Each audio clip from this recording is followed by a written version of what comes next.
opinions expressed in this program are those of the speakers and do not necessarily reflect the views or positions of any entities they represent. Find us on the web at MBRadio.us.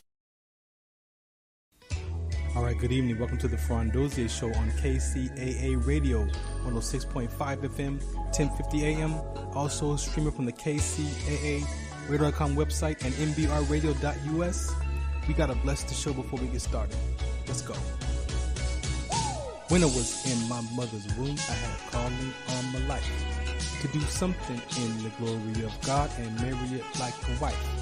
Commit myself to his word and never be led astray. And when it's all over, when he comes, I'll be glad to see that day in the morning time. All right, good evening and welcome to the Farron Dozier Show on KCAA Radio, 106.5 FM, 1050 AM. Also streaming from the KCAARadio.com website, the station that leaves no listener behind, and Military Broadcast Radio. That's right. Check us out on all the streaming platforms on the Military Broadcast Radio Network, from Roku TV to Twitch to TikTok, all of those major platforms. Wherever you get your social media at, you can find us with MBRadio. Such a blessing for this organization to give veterans a voice so we can share our stories and share our experiences.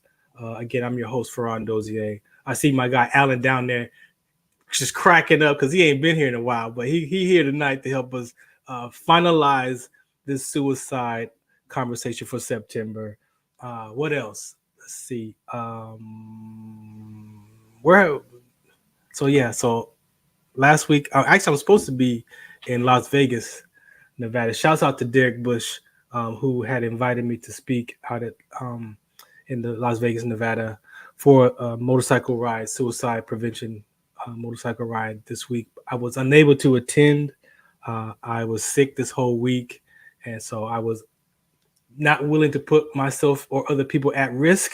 So it was such a hard choice not to go, but I had to take care of my health as well. So, I can't be everywhere and cover all the conversations, but I really appreciate him for inviting us to come out there, myself and Jody. But whatever that bug is going around, man, is serious. So tonight, we're here always with a very important show. If you are in the Inland Empire and you in your vehicle and you listen to us on 106.5 or 1050 AM, and you got to get out of your car, guess what you can do? You can go down and download the apps. KCA Radio and MBR have apps, so you don't have to miss an episode if you got to get out of your vehicle, or type in KCA Radio .com on your smartphone website, and you can click listen live or watch live right now from the website. Let's pay some bills, and we're going to get right into this episode. We got a full deck. We got the Sports Collective Media, TV, radio coming up at the second half of the show at the bottom of the hour at 30. We got Sports Law going to be chiming in, but this first part is going to be myself and the coach himself, who's back tonight, talk about some of this suicide prevention awareness conversations right here on the Farron Dozier Show on KCA Radio and MBR. Let me find out where I'm at. Oh, here we go. Let's go. Some of us still carry the burden of battle. It threatens to drown us in our everyday lives. In battle, we had our weapons and combat gear to keep us safe, to keep us confident. But when we returned home, we were not armed with weapons and gear to cope with our own minds. I was lucky to find my combat gear, my mental weapon, and it's called Calmago. Calmago is a drug-free device that allows you to achieve calm in less than 3 minutes. In moments of anxiety, stress, anger, panic, or insomnia, not with medication, but rather by activating the parasympathetic nervous system through breathing regulation and multisensory stimulation. A recent study has shown that Calmago decreases PTSD and anxiety levels in veterans, helping those who are suffering and having a long-lasting effect. Visit Calmago.com to learn how you can get Calmago through the VA or with a special veterans discount code. All right, welcome back to the Farron Dozier Show on KCAA Radio. Just got to make an announcement. Of course, the Ventura County Orcas, we are officially in the game for the ABA, the American Basketball Association. So shouts out to the players who have contacted me and will be at our first ever inaugural tryouts and open run. I believe I have 14 players right now. Still looking for a few more. I need a power forward and I need a center. Right. The ABA is a fast-paced game, yes, indeed. But I still want to have some big men, a couple more big men to fill that space in the center. So if you're out there and you want to be a part of the ABA, you want to catch the vision and help us build from ground zero, and you are a power forward or a center, I can't do it anymore. So I need somebody to come and take my spot. So if you're willing to come and hang out with us in Ventura County, with the Ventura County Orcas, we have a beautiful platform, a lot of awareness, a lot of things that's going to be in front of that ABA team to push it forward to impact the community. So that's my conversation for the ABA, the Ventura County at Orcas ABA on all platforms. All right, before I bring up the happiness coach here, as I shouts out to Derek. Derek and I started probably like 2012. I think I met him, and we were doing some suicide talks back then. And one of the things that he shared with me was the 3 elements that it takes to get to the point of developing the suicide ideation, right? And it's similar to what it takes to start a fire, right? It takes oxygen, flame, and fuel to start a fire, right? So what does it take for someone to get to the point of hopelessness and despair? And like mine was, why bother, right? In life. And what we have here is the intensity of the wish to die, the degree of the planning, and the kind and the amount of distress a person is in. Those are the 3 elements that they say it takes a person. If you get all 3 of those together to start a fire, fuel, flame, and oxygen, there's going to be a fire. Remove one of those, guess what? There's no fire. So imagine if it takes these 3 elements of the intensity, the wish to die, the degree of planning, and the kind and amount of distress a person. If you remove one of those elements, guess what? That person has an opportunity to figure out what's going on with themselves. I was able to do that. I could tell you the truth that, and sometimes guess what?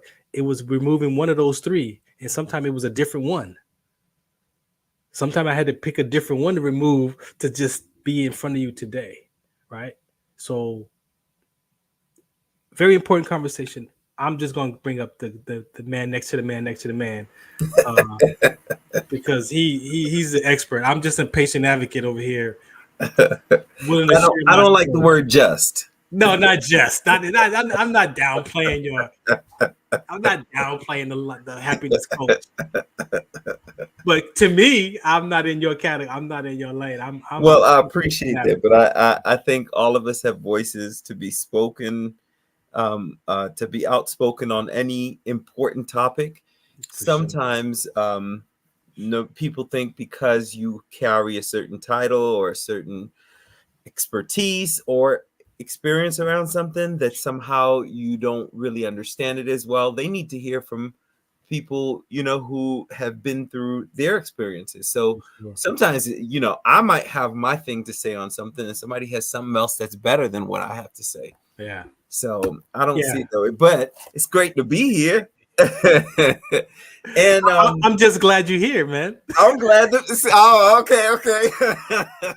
Listen, I you know how excited I am to be here. I'm always excited to be here. Yeah. And I appreciate the platform because I believe in the work you do. Thank you.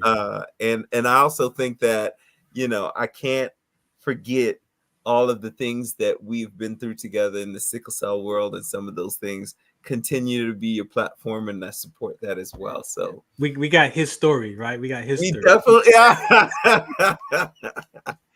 So here's the thing, Farron. Like, I think this is a great conversation because it can save lives. And to me, anything that you can do that can save somebody's life is an amazing thing. But in addition to wanting to save lives, if you could change somebody's perspective, that's it, man. I think that you not only save the life, but you could change the life. Yes. So, the first thing I want to say is that I understand this idea of suicide because I have had my personal issues around that. Yeah. And I've also had the privilege of serving people with those issues. Yeah. I remember when I decided to work I was working for Piedmont Hospitals, and I was an assessor, right? So what an assessor does is that's the person that let's say you have somebody who wants to commit suicide, and the doctor sees them and says they've checked them for any medical possibilities of something wrong. And so they basically, the doctor says, we don't know what to do with them, so then once they get to that point, they send them to me.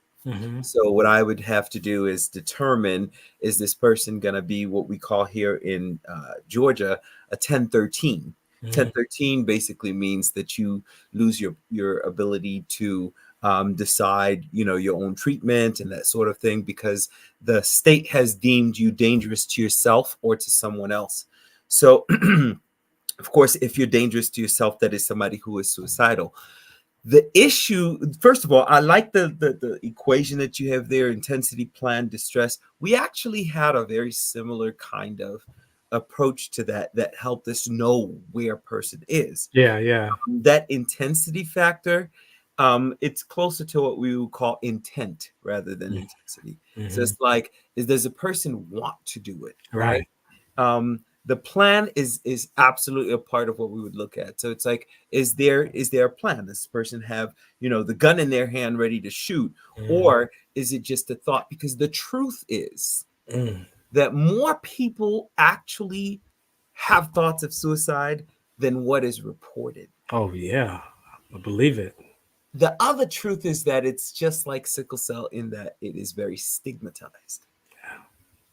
And the stigma around suicide is even more dangerous because what it does is it prevents people who need the help from looking and seeking from the help, because they feel as if, well, I should be able to get this done on my own. I shouldn't have these thoughts. Or it's just, so a lot of times what we're talking about in terms of like people getting help, it comes down to that whole stigmatization. Now, I want to go to the last piece that you talked about, the distress part. Distress is all in between the ears when it comes to suicide. Because what happens is the person believes these following things. They need to believe that it's unchangeable, that it will never change. That is usually. Now, there are people who we know commit suicide as a result of simply making a mistake. Gun shoots off and didn't know how to use the gun. A 7-year-old kid, boom, and they committed suicide because of a gun that wasn't placed in its proper place and that sort of thing. But in terms of people who we know commit suicide with, say, like a letter that leaves kind of an understanding of like this, I don't want to be here anymore. The first thing is, it's never going to change. And the truth is, none of us can say it's never going to change. But when you've convinced yourself, right, that it's never going to change, there's nothing anyone can do. That is step number one. That is one of the most dangerous things. So some of the things that you can do to help prevent suicide rates really have to do with knowing and being open and removing the stigma. So the first thing is simply making it a conversation. Have you ever thought of having suicide? Asking the question. You can never make someone want to do it, because if they were thinking about it, there's nothing you're going to say that's going to make them not think about it. And if they weren't thinking about it, asking isn't really going to make them start thinking about it. You understand? Let's dance right there for a second.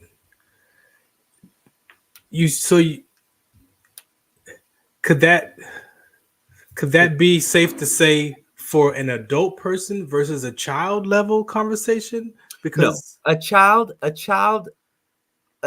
there may be a different way of asking it. but it's the same conversation. I might say to a child, have you thought of hurting yourself ever? Yeah. Right? I might say that to an adult too. Yeah. But with an adult, you know, the adult might know what suicide is. Yeah. So with a child, if you say, you know, have you ever thought of hurting yourself? And the child says, I took a ball and I hit my leg. Then you have to kind of explain, well, what do you mean? Can you tell me more? Of course, professional is a good place to start if you don't know how to have the conversation. But I'm saying it doesn't hurt to have the conversation. Yeah. Right. No. So I guess we can do this part around the stigmas, right? So when you say stigma, to me, the first thing comes to mind is that you're going to judge me, right? And ultimately, from the judgment perspective, if I go to myself a little bit deeper, it's really that sense of belonging, the connectedness, and that's what I fear most, that if I expose myself of how I feel about myself, I won't. And that was my thing. I didn't feel like, because I'm not a combat veteran, that I couldn't go to the VA for support because I'm a circle and that education is a square and I don't fit, because most people who go there, they're dealing with combat related issues of depression and anxiety, right? So that's what I advocate for today, that maybe not being a combat, I got deployed, but not in combat, in country deployment, still those programs offer support. So here's the thing. A lot of people think that one form of stigmatization is different from another. It's not. Yeah. All stigmatization leads to the same thing, which is secrecy, which is this need not to be completely seen in my situation. Yeah. See, because the truth is, all of us live inside of our own heads, right? And the time we spend there, we have to ask ourselves, is that time negative or is it positive? How are your thoughts going? If your thoughts are not positive, it doesn't matter which part, like why you think you're by yourself, it leads to the same conclusion. So the question you have to ask is, do you feel supported in your own head? Do you feel like you have thoughts that are actually bringing you to higher and better ideas of yourself? Or do you feel a sense of negativity around a certain issue? If you do, you should get help. And that's the difference between hope, right? So in my spiritual journey, hope is something that's important, because there's hope with action and there's hope with, I hope one day it happens, pie in the sky, and but I'm not taking any action to allow that hope to actually take place. So I'm stuck, but they both feel the same, because we teach people practicality rather than possibility. You see what I'm saying? We teach people that you have to be practical. And so people use what they have in terms of practicality rather than possibilities, which means that even if I don't have the answer, someone else may. Right. Even if I don't know how to deal with this, someone else may. Or even bigger than that, the fact that what I'm going through, I'm not the only human being who has ever gone through this. Exactly. But in your head, if in your head, it's like I'm alone, right? Which is another big piece of this conversation, which is, again, the secrecy of the stigma, which leads to this feeling of being by yourself. Yeah. And if you stay with that long enough, you will convince yourself that there is no other way to go. But that feeling, I learned from myself that I got connected to that diminished experience of myself. That's the negativity. That's that. When you experience that for yourself, it's like, oh, that's what that is? Like, I've been feeling that for a long time. And you don't have to, right? But it feels like you do. It feels like that's all that exists, right? And again, to when you have a feeling as if you are alone in a situation, then even opening your mouth to ask for help seems like a really long way to go. Oh, yeah. But I do want to share this. You can always call 988, or 1-800-273-8255. If you ever deal with issues of suicide, you know, a lot of people think that because I am the happiness coach that that I don't know what sadness means. But the truth is, happiness is after you have dealt with your own darkness. Yeah, Happiness exactly. is after you understand that we all live with the same thing. We all experience the same thing. None of us are isolated from each other.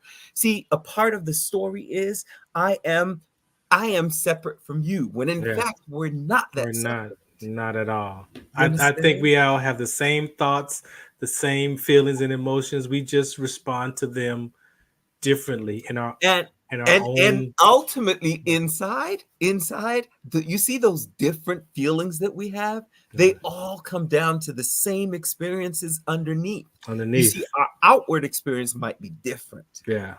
Underneath, we're all going through the same thing. I have this thing in the happiness coaching that I do that's mapping, and it's to teach people how, like, your surface might look like one thing, but underneath there's actually a pathway to go that every human being has to go through. Exactly. You just have a different experience connected to that pathway. So when you learn that pathway, you go, oh, life is actually possible. But it's hard. It's hard to tell somebody who feels, suicidal, who feels like there's nobody's going to understand. I feel ashamed, heartbroken, whatever that may be. So what I want to say is that don't do it alone. 988 is a number you can call, or you can call 1-800-273-8255. That is an option for anybody struggling with this.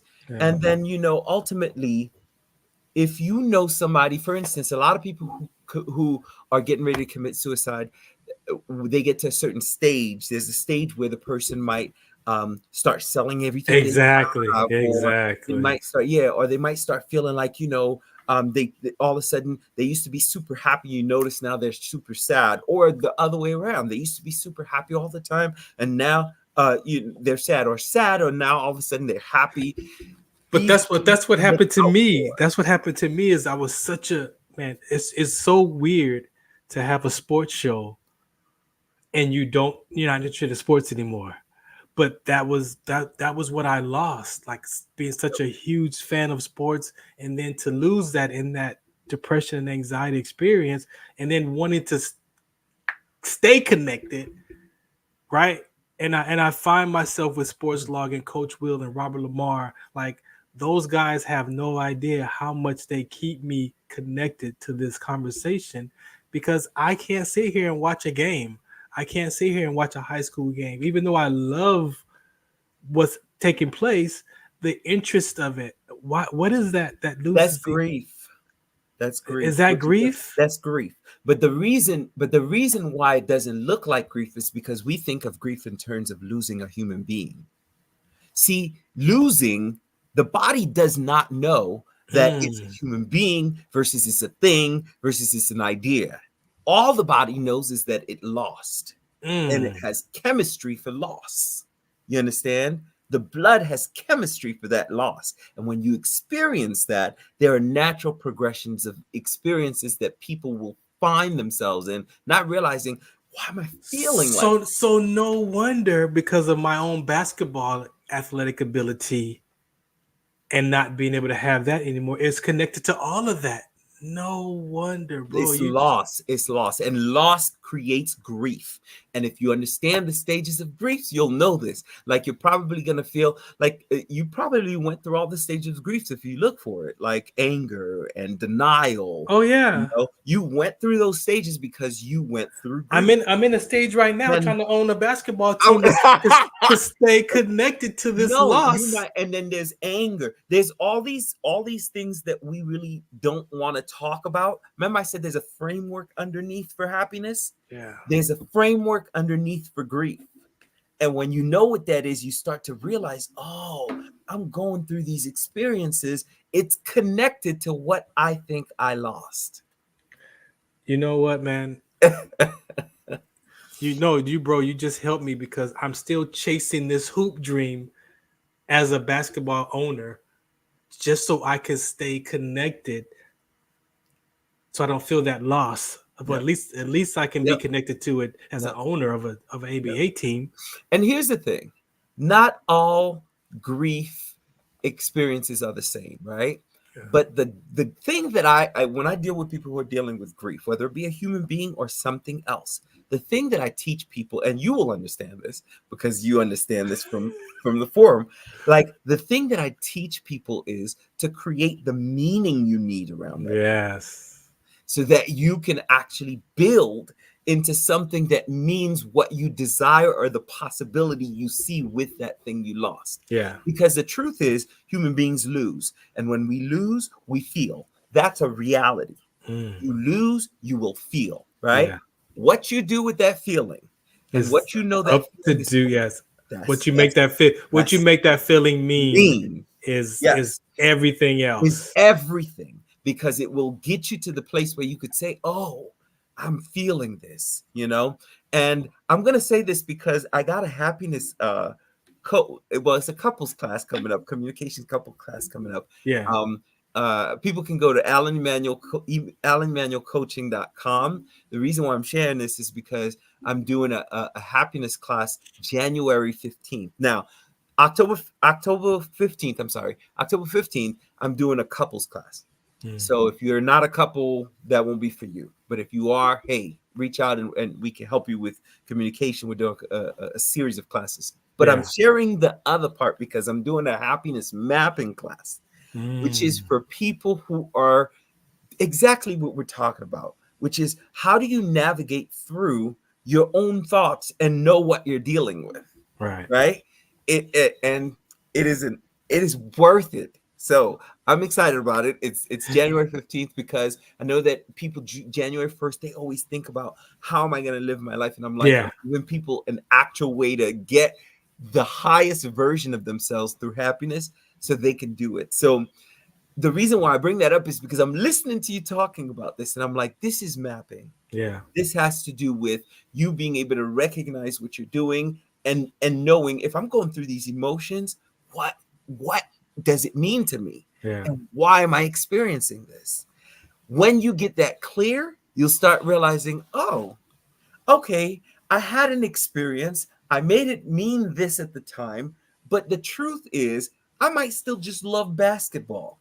Yeah. And maybe what I thought I lost wasn't really what I lost, but I'm creating now in the moment. Yeah. And it's becoming present with who you choose to be right now, rather than saying, I have to carry this as a loss rather than I'm carrying it. Well, it makes me think because I had to learn failure also has a feeling, right? Yep. And so I had to go to some principles and understand failure. And so to me today, failure could be for me doing what you don't want to do and doing it anyway. Yeah. Right. Because I'm doing it and I don't want to do it, but I'm doing it anyway. And I'm not doing it fully engaging because I really don't want to do it anyway. But what's driving the behind the scenes of me even wanting to do this anyway? Like you gotta unfold all of that. That's mapping. Yeah, this is and a lot of people don't understand what that is, right? What you just said, which is I'm motivated by something else underneath.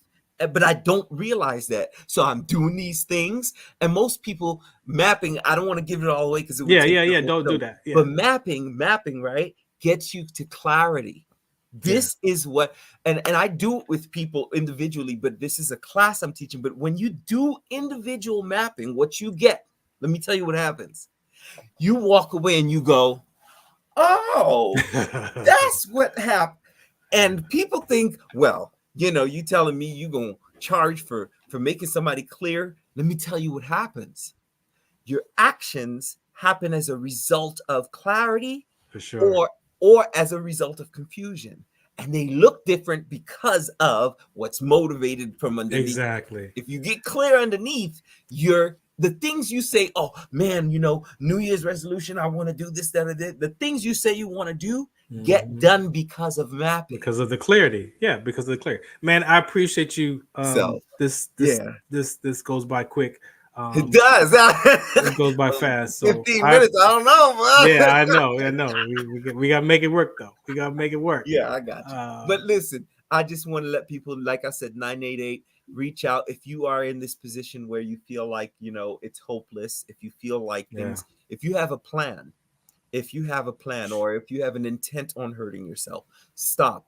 You're not going to remember there are other people who will also be affected more than you. Yeah, that's the other part of that. And it's not worth it because you think today's no good for you. Yeah. The truth is, people told me I wasn't going to live till this past 18. Then they said no, nothing past 21. Exactly. And what happened was I met this guy named Farron Dozier, who was WDC, who said, hey, there's a possibility that you won't have to live with this for the rest of your life. And as a result, guess what? I'm here talking to him about happiness and suicide. So the truth is, you never know your end. You understand? Because doctor said I wasn't supposed to be here. I'm 47. I'm gonna be 48 next year, God willing. I tell you what, only God determines how long we're here. But until then, at least give your tomorrow a chance to show itself different. And trust me, you don't know how tomorrow's gonna go. Man, thank you for hanging out with me tonight with this wrapping up Suicide Awareness Prevention Month, bro. I appreciate Absolutely worth it. Take care of yourself. I will talk to you offline. Thank you for having me. All right, thanks, bro. Bye. All right, welcome. This is the Farron Dozier Show on KCAARadio and Military Broadcast Radio platforms. Wherever you get your podcast streaming at, just go there.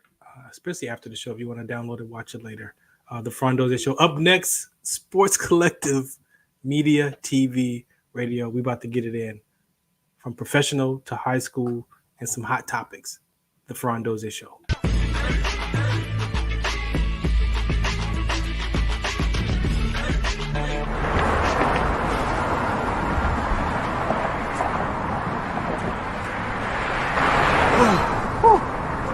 Hey, what's up, man? How you doing? I'm blessed, my brother. I'm good, man. I'm good. Hey, did you see the game last night? Oh, that was a good game. But did you see the shot? I lost money from that shot. Oh, man, that shot was cold, man. I hated it, but it was good. Damn.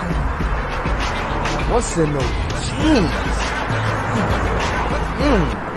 You really want to know? I do. Exhaustion, muscle spasms, asthmatic issues, unexpected sickle cell trait crises. Damn, are you serious?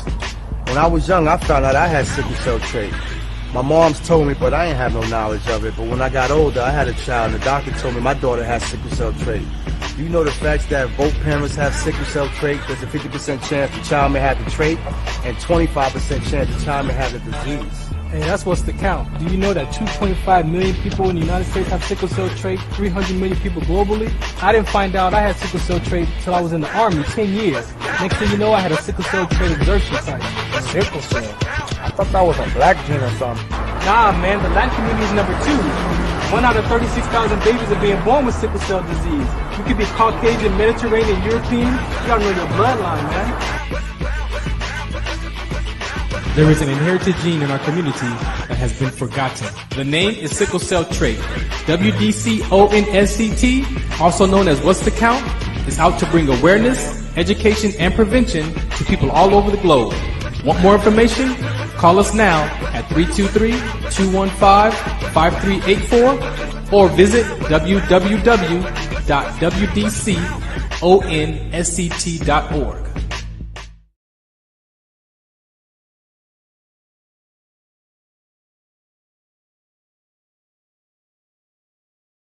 Again, welcome back to the Farron Dozier Show and Military Broadcast Radio. Also, we're going to wrap up Sickle Cell Awareness Month, September Sickle Cell Awareness Month. And so, again, thank you for those who have been a part of this conversation with me. I'm 14 years into it right now. Very important conversation. So many things to say about it. But for the sports aspect of it, athletes are still dying and collapsing from sickle cell trait exertion with rhabdomyolysis. We've had 2 deaths in July. And so very important at the high school level. The college is doing testing mandatory for NCAA sports, all levels. However, high school and below, has not reached the level of where it's mandatory screening. So a lot of parents just aren't aware. A lot of people aren't aware. We forget that we got that letter from the newborn screening that your child has sickle cell trait. You take that letter, you put it in the drawer, and then you forget. And then that child becomes an adult or teenager, and they start playing sports or when they have a family. And then we forget that gene is in our family, and people are having babies still today. Babies are still being born with sickle cell anemia and sickle cell disease. So there's a couple of things that we focus on, but mainly around military and athletes with exertion, with the rhabdomyolysis. So again, if it's something that you have information, you want more information about, or you want to talk about it, WDCONSCT.org is the conversation where we have that platform for the nonprofit work. All right. Again, the Farron Dozier Show on KCAARadio, Military Broadcast Radio. Introducing LT Defense Tactical Gear, your ultimate solution for top-notch protection and performance in the field. Our armor bundles provide unmatched safety and comfort, while our battle belts and holsters ensure quick and easy access to your gear. Stay prepared for any situation with our high-quality medical supplies, designed to keep you ready for action at all times.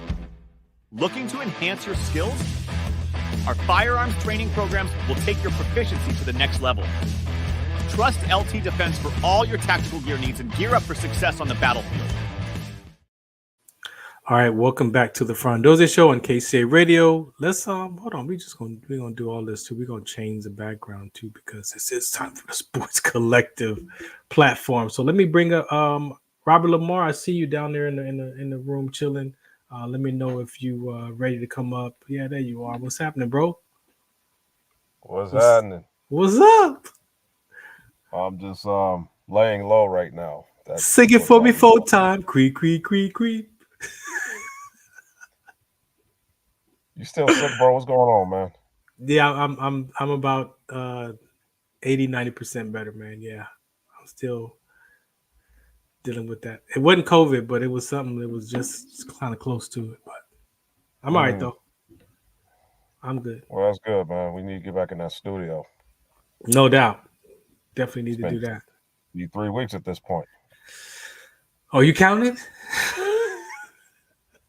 Yeah, man. These kids want to come. Jeez. They trying to get up in there. All right, we gonna bring him in. We're gonna bring him in. Let me see this. What's up, Sports Log? Yo, you on mute, baby? You got me on mute. I can't hear you. You can't hear me? I can hear you this much. Really? Am I low, Robert? Yeah. I just did something with my headphones, man. I had you the whole time. Oh yeah, no, we still here, man. All right, let's try this. All right, let me know when you figure Wrong it out. What's up with you, man? What you wanna? I mean, you know, so much sports. Bro, it's crazy. It's so much. Where you want to start? I don't know. I'm gonna let you get in the zone with it, because. Well, I mean, you know, we're talking outside of this about what's just crazy. You know, UNLV is known as a basketball school, and they actually took the highlight for having the most attention on them for the first time ever in their football program's history. And it's not for which they would like, because they're off to their best season in 30 years. I mean, 40 years at this point. They've never started 4-0 until now, ever in their, like, I mean, well, the first time in D1, because they used to play D2. Yeah. But what took the college football world by storm was that they had a quarterback who thought that he was a little bit better than what he really is. And what he did was, since the school was finally playing good, he thought that it was based off of his success. So he tried to leverage the school into giving him more money. What? This is what he ended up doing to himself. The guy, since he did not get the money that he tried to start the school from, he decided that he's going to redshirt and transfer. This dude's like a 6-year senior or something like this. So this is his last shot. So this is what this guy is practically has done to himself within a matter of 3 days. The backup quarterback came in today, and now they figured out that they actually have an All-American wide receiver that all of a sudden start balling this weekend because he got the ball. He got the ball. So they look better with the backup quarterback, and the whole crowd is asking Sluka who. They're chanting that. This dude has killed his NIL value to the core. Who advised him of this? What? We all know it's his parents. Oh. And he just basically shot himself in the foot because they're playing better without him. Oh. I love it. Is this, and I guess Sports Log, you kind of wanted to chime in on the NIL. Is Robert, is this something that's a byproduct of trying to get paid at this level? These are the mistakes parents didn't, unforeseen mistakes? This isn't unforeseen. This is a forced issue because they agreed to pay him the amount that they did for him to come in the first place. He was paid what he was agreed upon to get him there. Okay. They thought that they could leverage more money in the beginning of the season. It doesn't work that way. And that head coach is from SEC territory. He was a good coach. He just went to a program that's tough to win. But it's a hard program to win at. You got to play Georgia. You got to play Alabama. You got to play Tennessee. You got to play Florida. You got to play all these powerhouses. It's hard to win it. But he had them like defensively top notch before he lost his momentum. He brought that same culture to UNLV, and now he's proven that it's not just one player; it's his system. That player will not dictate the momentum of the program. And I wrote that on my article. Follow Robert Lamar on DiceCitySports.com, and you can check that out and read that article yourself. But it's one of those things where these are parents being greedy, and it was completely unnecessary. Yeah. So I'm not trying to make fun at the guy because I'm not going to say kid because these players are like 23, 24 years old. Yeah. So they're like young men, but they're being advised, improperly. And that's the one that's making the headlines. And there's another guy at USC named Bear Alexander who has transferred from 4 different high schools, 2 colleges at this point. And his father is making him sit out and transfer because he's not starting. Because he's not handing a starting position. But there's a slippery slope. USC's paying for his condo downtown. His apartment downtown. So he's living better than me. He's living way better than me. So it's just one of those things where he has to go transfer and continue to be a student athlete to be able to keep those benefits. That's the only reason why he's there. So NIL is one of those things where these parents are thinking that they can leverage these schools. Yeah. And you can't leverage these schools if you guys have signed agreements. And that's where things are getting really sticky. Everybody understands the rules, but when you try to make up your own rules, then this is where we get this unnecessary drama. Sports Log, man, you actually wanted to talk about some NIL. What was your perspective on that NIL discussion you wanted to? Well, with Sluka, I understand that he didn't have a written deal, didn't receive any benefits, any of the whatever was agreed upon. It was a handshake. Sure, you used to be able to use your arm to sign a deal, but you can't do that anymore. And that's incorrect. What's incorrect? That you can't handshake a deal anymore, or that you cannot how much did he get paid when it comes to NIL? You can absolutely not do that. It is you don't handshake a deal anymore. He verbally signed on with UNLV first of all. And he got 3. They're 3-0. They're 4-0 now. Let's see where it goes from there. They don't have the best schedule ahead. But he got a handshake deal, which you don't do anymore. He verbally signed on, and we're talking about $100,000. Of course, his parents are going to be a little a little step to say. Who's to say? And this goes now, and name, image, likeness. It's his. Now, obviously, he spent 4 years at Holy Cross. Now he's been here for 2 months.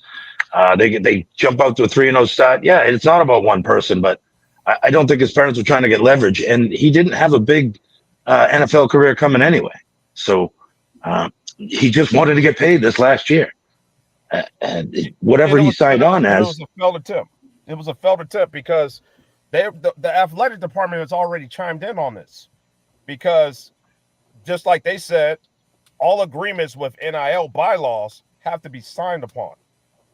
Like you cannot basically tell them back in the day, everything was handshake under the table.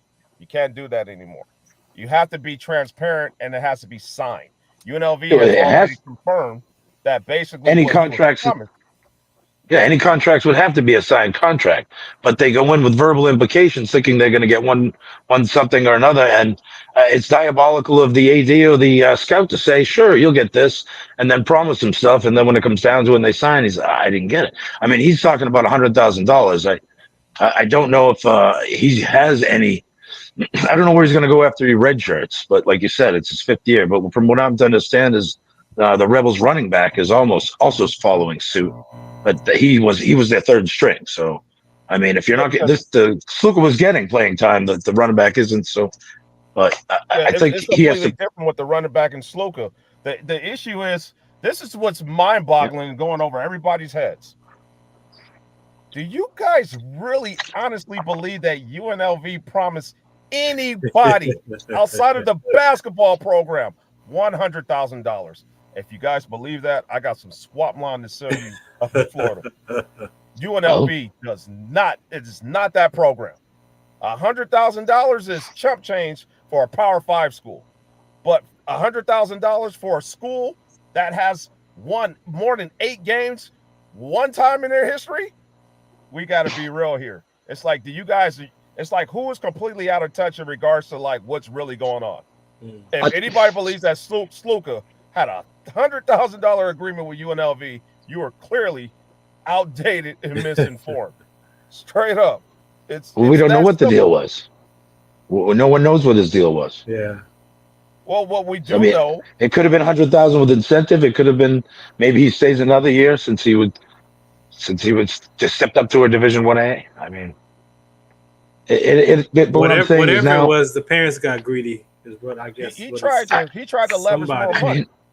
I don't know if the parents could tell this kid, "Hey, don't play," because you're on an undefeated team. It's UNLV, but still, he was going out there every week. I'm saying, from his point of view, it sounds like he got slighted from a giant business. But his family, his team, I'm sure his teammates were like, "Hey, man, come on, we're undefeated. Stay with us," But it's not about the one player. The quarterback stepped in yesterday, took over. But how is this going to pave the road down the way for a lot of name, image, and likeness? Reggie Bush. He sued the NCAA earlier, and he was restored his trophy and the vacated games that he couldn't participate in for the USC. They were restored, and they got that's never happened. And now it's been restored. So. Just where does it start? And obviously, and each university has its own writing to say which students get, which student athletes can get what. You can't advertise certain things. You can't do anything against the school, stuff like that. I mean, so now it's a huge parameter blown open, and this was kind of like just a header to it. Saying, "Hey, I was promised this. It was a handshake. Maybe he wasn't. Maybe he was. Maybe he was given this." But, Robert, you be in the zone with a lot of student athletes. What do you hear from the high school students around NIL? I mean, does that? Well, you got to remember, I was the first person in California to pay high school students NIL, so I understand NIL like the back of my hand. When 3 years ago, when California made it legal for high school athletes to get paid, we had to, do our research before we got out and did it. But end of the day, we were the first ones to do it. And it's just one of those things where I tell everybody, because we did a great job in empowering everybody. Whatever agreement that you sign, get a lawyer.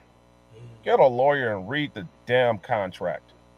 Because advisors, because you do not sign anything and just basically be told. I could say, hey, sign this. I'm gonna give you $5,000, but your potential can get you 20. I'm gonna give you 5,000, but your potential can give you 20. So you keep doing this, maybe you can get 20. You might have the impression that I said that you could get 20,000 based off of, even though I told you I'm going to give you 5. So it's just one of those things where a lot of these kids have bad NIL lawyers, and a lot of these lawyers are taking advantage of these kids. That's why I say get their kickback. Man, the universities say, hey, universities say, get a business advisor, get a lawyer, get everybody to check get a real lawyer that's not trying to get like money off of you guys to extort you, because a lot of these parents, as bad as I hate to say it, they're not educated when it comes to this. A lot of people aren't educated when it comes to this. So you have to really take it upon yourself to go down to that attorney and have them read your paperwork. It's all about getting paid. There's a lot of misinformation out there, and that's what happens to a lot of kids. This is not going to be the first mess that we're going to see in NIL, and it will not be the last. Do you think it's the explosion of I can finally just get paid? Like what is the drive? I mean, think about it, Farron. Like, we didn't grow up in a time where we can benefit off of this legally. Not everybody can benefit off of this legally. So since you can benefit off of this, there's money here. But the thing is, there's money in the brand. People think there's just money in the play, though. It's money in the real money is in the brand. Right. And that's where a lot of these kids are missing the point. It's like, it's just for you to brand yourself, not for you to get rich at 21. Because in this economy, if you get $1 million now, your football or basketball career doesn't work out. What you gonna do work-wise, education-wise? Because you never cared about really being a student. So what now? Right. You're gonna be a millionaire at 20? There's a whole lot of life left after 20. Right. So it's just a lot of bad like advisors out there that are practically looking to prey on these kids, and these bad advisors are the parents most of the time. Yeah. Man, so it's tough, man. It's different. Let me play this PSA. This is the Farron Dozier Show on KCAARadio and MBR platforms. We got Sports Collective, we got Sports Law, we got Robert Lamar. Shouts out to Coach Will. He was in the deck earlier. I don't know where he went. Probably checked out. But shouts out to Coach Will with the Heme Factor. We're going to come back and wrap up this NBC Sports right here on Sports Collective TV, media, and radio. Some of us still carry the burden of battle. It threatens to drown us in our everyday lives. In battle, we had our weapons and combat gear to keep us safe, to keep us confident. But when we returned home, we were not armed with weapons and gear to cope with our own minds. I was lucky to find my combat gear, my mental weapon, and it's called Calmago. Calmago is a drug-free device that allows you to achieve calm in less than 3 minutes in moments of anxiety, stress, anger, panic, or insomnia, not with medication, but rather by activating the parasympathetic nervous system through breathing regulation and multisensory stimulation. A recent study has shown that Calmago decreases PTSD and anxiety levels in veterans, helping those who are suffering and having a long-lasting effect. Visit Calmago.com to learn how you can get Calmago through the VA or with a special veterans discount code. Zetovia salve, made from natural and organic ingredients, good for inflammation, poor circulation, hemorrhoids, yeast infection, lip sores, dry coughs, eye pain, minor cuts and bruises, and ready to purchase at BotanicaHerbalCO.com. BotanicaHerbalCO.com. BotanicaHerbalCO.com.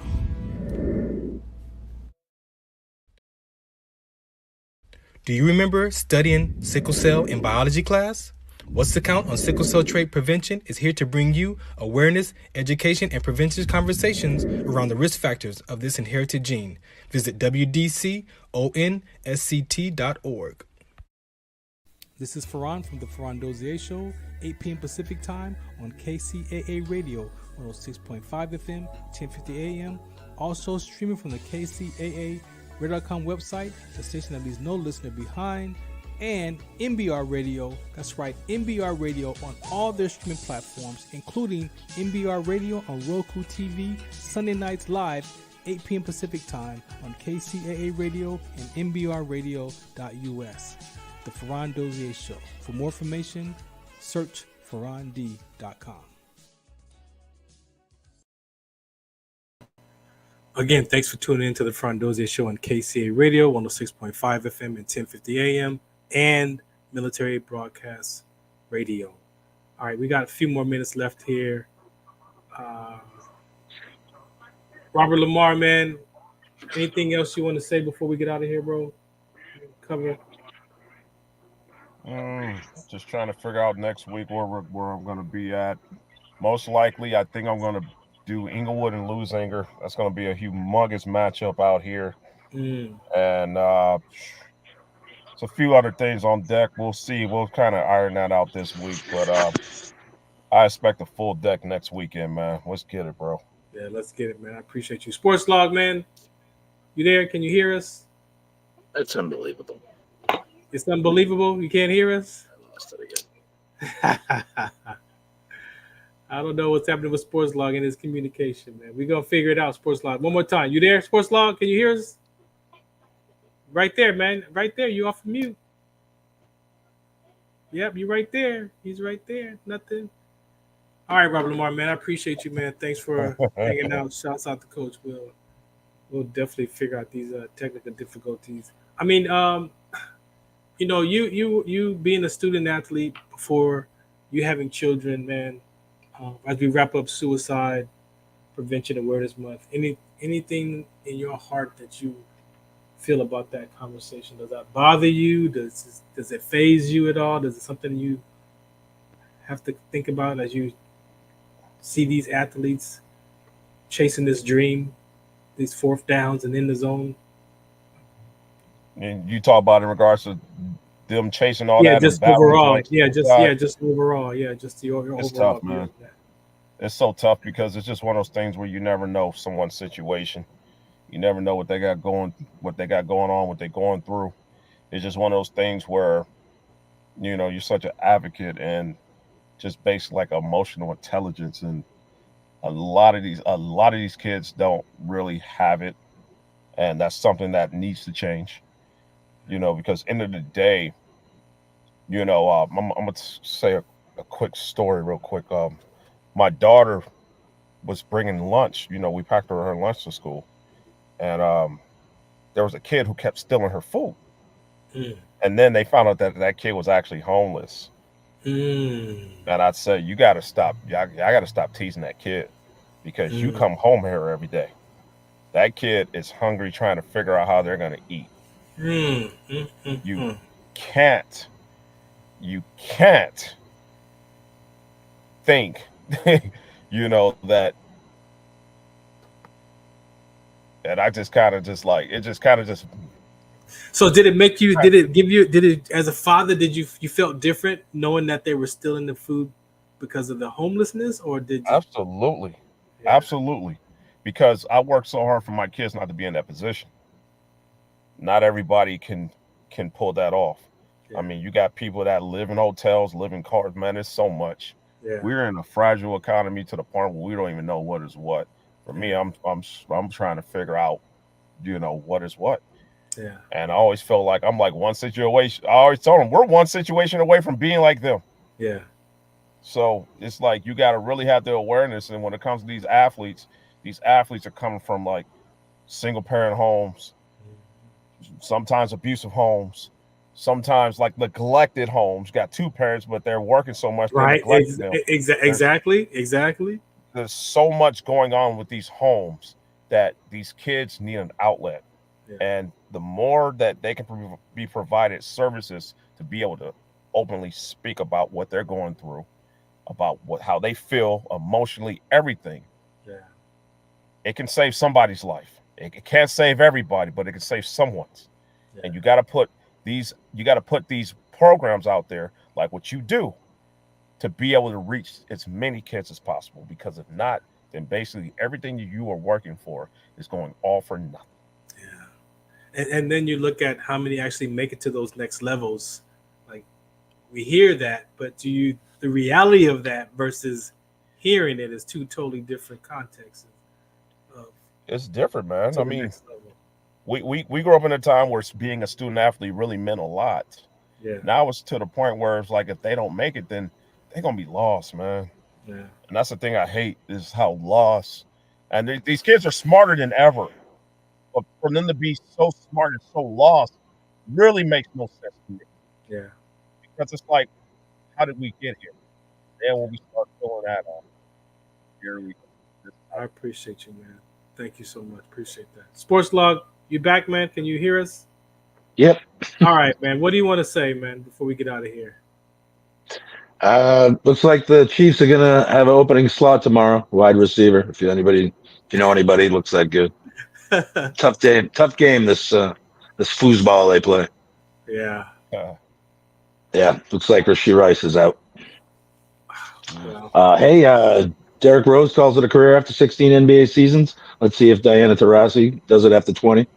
She's kind of the goat of her league, but yeah. But I threw my notes in frustration. But yeah, we got WNBA playoffs in full swing. Major League starts after tomorrow. Here we go. Appreciate you, man. He said it'd be good. He said he threw his notes, man. I threw my notes. They weren't working. At that point. Can't hear me. Can't do it. I can't hear you. Hey, this is what happens when you are live broadcasting. Anything can happen. So, new headphones too. I appreciate you hanging out tonight, man. Appreciate you. All right, good show. All right, man. This is Sports Collective TV, Media, Radio. Shouts out to Sports Law for hanging out. Coach Will, shout us out. Robert Lamar, man, thanks for hanging out with us, and we got to get back in the studio. So let's plan to be in studio on the 6th. How's that? Let's get it. All right, let's get it. Appreciate y'all for watching the Farron Dozier Show. Shout us out. What's the count? This is Farron from the Farron Dozier Show, 8 p.m. Pacific time on KCAA Radio, 106.5 FM, 1050 AM. Also streaming from the KCAARadio.com website, the station that leaves no listener behind, and MBRadio. That's right, MBRadio on all their streaming platforms, including MBRadio on Roku TV, Sunday nights live, 8 p.m. Pacific time on KCAA Radio and MBRadio.us. The Farron Dozier Show. For more information, search farrond.com. Ladies and gentlemen, thank you for tuning in to Military Broadcast Radio. As we wrap up today's show, we want to remind you that the podcast of today's episode will be available right after we go off the air. So if you missed any part of the show or want to listen again, be sure to check it out. And remember, we're here to support and honor our veterans. Your stories and experiences matter, and we are committed to giving you a platform to share them. That's right. We're here to give our veterans a voice. So don't forget to catch the podcast and stay connected with us. Giving our veterans a voice.